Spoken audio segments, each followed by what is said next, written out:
आज बहुत ही असाधारण और आपातकालीन परिस्थितियों में आप सबको विशेष तकलीफ देकर इस पत्रकार वार्ता का संबोधन हमें करना पड़ रहा है। देश और हरियाणा की भारतीय जनता पार्टी की सरकारें, मोदी और खट्टर सरकारें 10 महीने से आंदोलनरत शांति प्रिय गांधीवादी धरतीपुत्र किसानों को जानबूझकर भड़काने, भिड़वाने और लड़वाने की साजिश कर रही है। मैं फिर दोहराता हूं, मोदी और खट्टर सरकारें पिछले 10 महीनों से लगातार जानबूझकर गांधीवादी तरीके से शांति प्रिय आंदोलन कर रहे किसान भाइयों को भड़काने, भिड़वाने और लड़वाने की साजिश कर रही है। और ये साजिश केवल किसानों तक सीमित नहीं, ये जवान और किसान को भी लड़वाने और भिड़वाने की साजिश है, क्योंकि वो जवान को किसान का बेटा है। ये जवान बनाम किसान की लड़ाई करवाने की साजिश है। करनाल में इस समय जब हम इस पत्रकार वार्ता को संबोधित कर रहे हैं, तो हजारों की संख्या में धरतीपुत्र किसान, न्याय मांगते शांति प्रिय किसान और हजारों जवान आमने सामने हैं। वाटर कैनन चल रही है, पानी की बौछारें किसानों पर की जा रही हैं। मोदी जी, खट्टर साहब, जब आप दोहा जाकर तालिबान से बात कर सकते हैं, तो देश के धरतीपुत्र अन्नदाता किसान से क्यों नहीं, जो इस देश का पेट पालता है और प्रधानमंत्री के घर से 10 महीने से 20 किलोमीटर दूर बैठा है, दिल्ली की सीमा पर, जिसे आप दिल्ली आने की इजाजत नहीं देते। क्या देश के प्रधानमंत्री के पास कोई जवाब है? ये कैसा सत्ता का अहंकार है कि देश के प्रधानमंत्री देश के धरतीपुत्र पेट पालने वाले किसान से बात नहीं करना चाहते? मोदी जी, सत्ता का अहंकार प्रजातंत्र से बड़ा नहीं है। सत्ता की ताकत असल में लोगों की ताकत है। दुनिया के इतिहास का सबसे लंबा, सबसे संगठित, सबसे अनुशासित और सबसे गांधीवादी आंदोलन हिंदुस्तान के किसानों का आंदोलन है, जो 10 महीने से दिल्ली की चौखट पर न्याय मांगने के लिए बैठे। किसान की मांग साधारण है।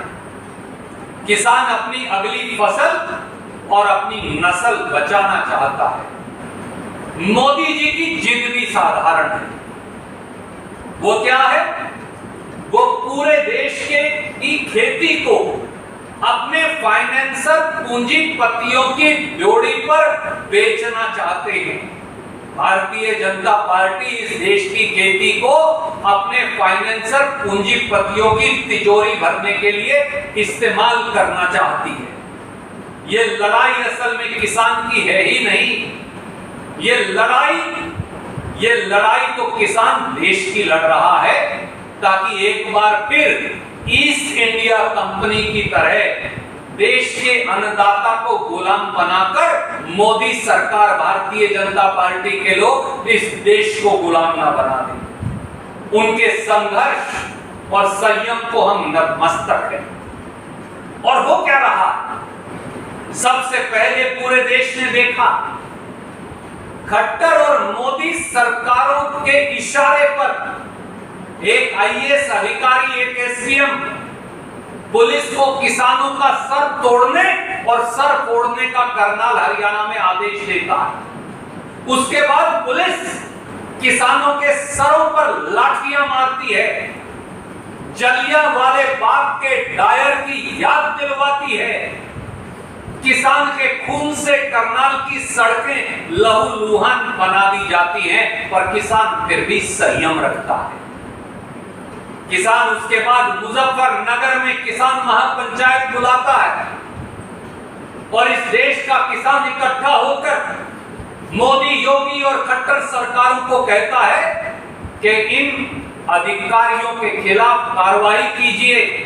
सुशील काजल किसान जो लाठियों के बाद हार्ट अटैक से मर गया, उसके परिवार को नौकरी दीजिए, मुआवजा दीजिए और कत्ल का मुकदमा, इरादा कत्ल का मुकदमा दर्ज करें। किसान बाकायदा 3 दिन का समय मोदी खट्टर सरकारों को देता और आज एक किसान महापंचायत करनाल हरियाणा में बुलाता है। सुबह से हजारों किसान इकट्ठे हैं, गांधीवादी तरीके से प्रदर्शन कर रहे हैं। किसी को उन्होंने कुछ कहा नहीं, सिर्फ सरकार से गुहार लगाई कि हमारी मांगे सुनिए और बात करिए। और जब संयुक्त किसान मोर्चा के नेता मिनी सचिवालय करनाल में बात करने जाते हैं तो खट्टर सरकार मांगे मांगने की बजाय वहां से बाहर आते किसान नेताओं को गिरफ्तार कर लेती है। क्या ये सरकार का रवैया आपको तरीका हो सकता है कि पहले वार्तालाप के लिए बुलाओ और फिर गिरफ्तार कर दो और बाद में घबराकर उनको छोड़ दिया जाता है? और अब हजारों किसानों, अन्नदाताओं, धरती पुत्रों का हजूम करनाल के मिनी सचिवालय की ओर शांति प्रिय तरीके से शहर से चला जाता। एक दुकानदार ने दुकान बंद नहीं की, एक रेडी वाले हमारे भाई ने अपनी रेडी हटाई नहीं, एक व्यक्ति को यातायात में व्यवधान डाला नहीं। शांति प्रिय गांधीवादी तरीके से किसान सचिवालय पर पहुंच गए और वहां एक बार फिर मिट्टी के बड़े बड़े ट्रक खड़े करवाकर, रास्ते में अवरोधन डलवाकर खट्टर और मोदी सरकारें पैरामिलिट्री की 10-10 कंपनियां लगाकर एक बार फिर किसानों का रास्ता रोके खड़ी है। और अब जब किसान सचिवालय पहुंच गया तो आप उस पर वाटर कैनन चलवाते हैं। इन सब के बावजूद भी मैं किसान भाइयों को, हमारे धरती पुत्र भाइयों को, इस देश के अन्नदाता को उसके आगे नतमस्तक हूं कि उन्होंने फिर भी हाथ नहीं उठाया।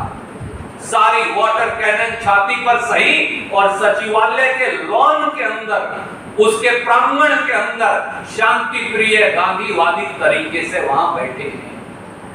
कहां है सरकार? कहां है दुष्यंत चौटाला और मनोहर लाल खट्टर साहब? कहां है भारतीय जनता पार्टी की मोदी और खट्टर सरकारें? कहां गुम है शासन और प्रशासन? एक एसडीएम बड़ा हो गया और इस देश के 62 करोड़ अन्नदाता छोटे हो गए। मोदी जी वही एसडीएम हैं जिनके बारे में आपने 3 काले कानूनों में लिखा है कि ये किसान का न्याय करेंगे। जो एसडीएम किसान का सर तुड़वाएंगे, जो एसडीएम किसान का सर तुड़वाएंगे, वो किसान से न्याय करेंगे। और एक अधिकारी जो वीडियो के ऊपर किसानों का सर तुड़वाता और उड़वाता पकड़ा गया, वो किसके इशारे से कर रहा था?